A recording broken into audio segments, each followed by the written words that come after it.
પંચમહાલ જિલ્લા યુવા કોંગ્રેસ દ્વારા ગોધરા પ્રાંત અધિકારીને આવેદનપત્ર આપીને રજૂઆત કરવામાં આવી હતી। પંચમહાલ જિલ્લામાં આવેલ ગોધરા શહેરના ખાડી ફળિયા વિસ્તાર સહિત આજુબાજુના વિસ્તારોમાં છેલ્લા કેટલાક સમયથી ભૂંડોનો ત્રાસના કારણે સ્થાનિક લોકો હેરાન પરેશાન થઈ ગયા છે। આવો જોઈએ શું હતી સમગ્ર ઘટના। Story report by Chaman Rajput. આજ રોજ પંચમહાલ યુવક કોંગ્રેસ દ્વારા જે પ્રજાની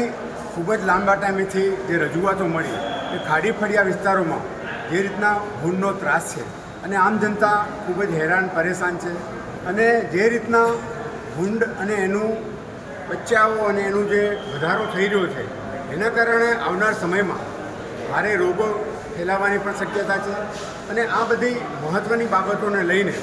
અને હાલમાં ચોમાસાની સિઝન છે, રોગચાળાની શક્યતાઓ છે અને ગંદકી અને ખાડાઓ અને બધી જગ્યાએ માજા મૂકી છે, ત્યારે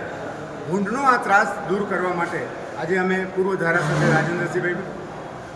યુવક કોંગ્રેસના પ્રમુખ ભાઈ શ્રી મિક્કી જોસેફ અને સમગ્ર કોંગ્રેસના મિત્રોની ટીમે પ્રાંત અધિકારીશ્રીને રજૂઆત કરી છે અને રજૂઆતમાં જણાવ્યું છે કે આ ભૂંડોનો ત્રાસ તાત્કાલિક દૂર કરવામાં આવે અને એ અંગે અમે યુથ કોંગ્રેસના માધ્યમથી એક ફરિયાદ પણ દાખલ કરી છે